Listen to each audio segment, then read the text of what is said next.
السلام عليكم soo dhawaada shirkadeennii Funded Trading Plus maalintii dhowaad ka hadalnay ayaan rabaa inaan haddana warbixin kale idin ka soo siiyo oo aan soo baaray qofka ku qancaya in shirkadu sidan ay ruleskeedu yahay kula macaamilaya isagu halkiisa weeyaan laakiin aniga imay qancin ruleska qaar waana idin sheegi doonaa insha Allah marka koobaad horta aynu eegno shirkadan labada akoon ee kala ay bixiso inagu waxaynu kusoo qaadanay akoon master la yiraahdo ama life account oo halka ka aragtaan laakiin labada akoon ee kale ay bixiso ayaan isleeginaa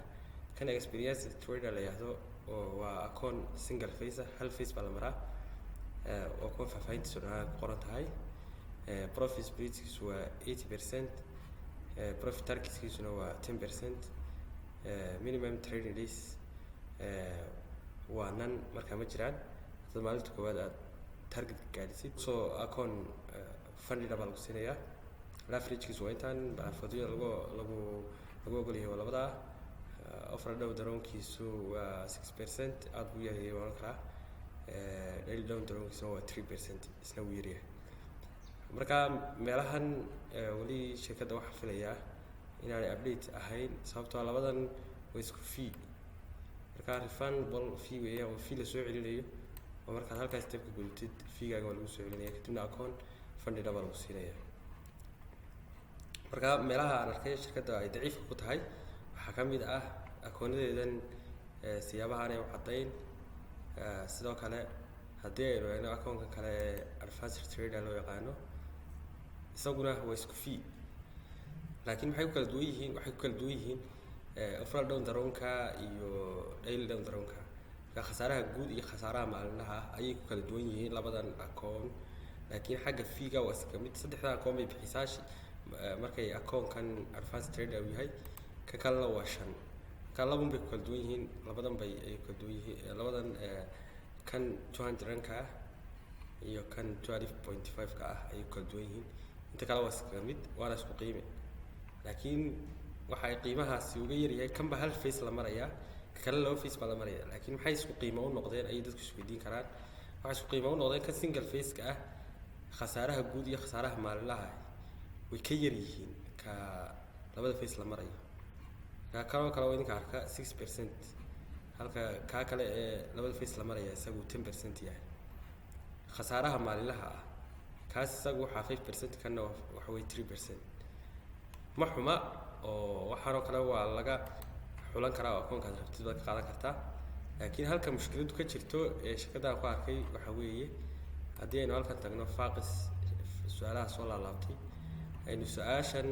aynu click siino ku dul dhufano waxay su'aasha inoo sheegaysaa sida ay u shaqeyso down daroonka khasaaraha guud iyo withdrawalka lacagaha lagala baxayo oo yani haddaad faa'iido ku dartid oo kale akoonkii funded-ka ayaa lagu siiyey haddii aad lacag kala baxdid down daroonkaaga ama khasaaraha guud ee 10% ka ahaa ama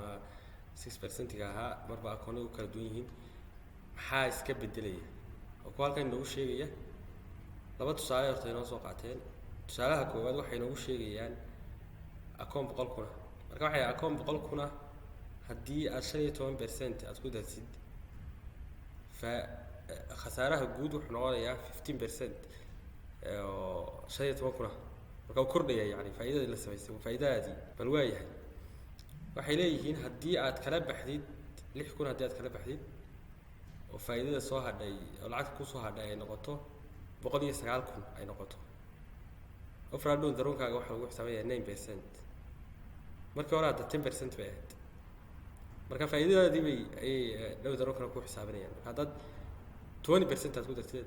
oo 10% kala baxdid 10% baad ku yeelanaysaa haddii aad 15% aad kala baxdid adigoo 20% marka hore ku daray 5% way kugu soo celinayaan marka waa meelaha isfahan la'aantu hadhow kaga dhici karto haddii qof akoonkan iska qaato shirkadahan akoonadooda iska qaato akoonkii hore waa ka soo hadlay laakiin akoonadan kale haddii qof iska qaato oo kale meelahan oo kale ka iman kartaa aniga dadka badanka wixii aan sheego ma dhageystaan muuqaal haddaan soo duubo dadku ma dhageysanayaan waxa laga yaabaa inuu su'aal ku soo weydiiyo beri hore aad muuqaalka ka soo hadashay ama uu isagu rule jabiyaba rulashii aad ka soo hadashay kadibna hadhow adag ku caraato marka waxyaabaha aanan company-gan akoonadiisa aan ku xiisaynin waxa ka mid ah ama aan ku qancin hadday ku qaracdaan halkeeda profitable traders aad tihiin. Example labaad ee uu soo qaatay isna uu kasii darayay kan waa kan 100 ana soo qaatay wuxuu haddii 10% ku dartid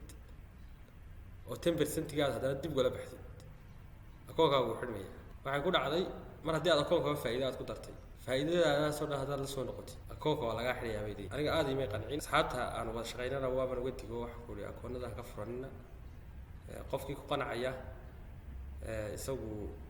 tisaan u aragnay isagoo nagu la qanacayana waa alxamdulillah shirkadda waa iska xidhaynaa haddii dee qof waxaan rabaa inuu ogaado qof waliba waxyaabahan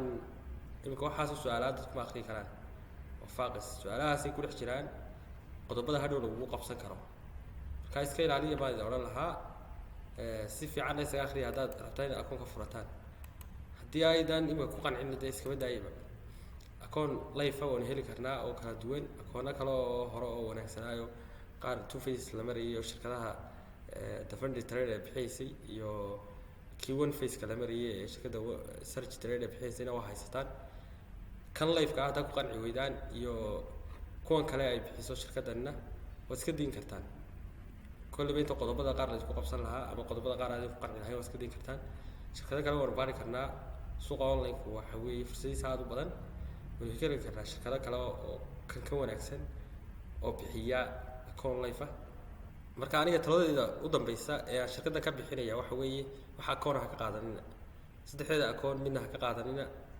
haddii aad akoon single face ah rabtaan search trader ka qaata haddii aad akoon two faces rabtaanna defender trader ka qaata akoon life haddaa rabtaan shirkadu way noo soo raadinaysaa suuqa online waa suuq fursadihiisu badan yihiin shirkado badan baynu soo heli karnaa marka dadka raba akoon aan wax challenge la maraynin iyagoo noo soo raadinaynaa insha Allah marka aniga taladeeda ugu dambaysa waxa weeye saddexda akoon midna ha qaadanin qofka raba inuu qaato isagoo og oo qodobada imka soo sharaxnay og ha qaato marka inta soo gabagabeynayaa wixii su'aalaha qabtaan commentiga iyo si live-na waa noo soo weydiin kartaan insha Allah. Wassalaamu calaykum.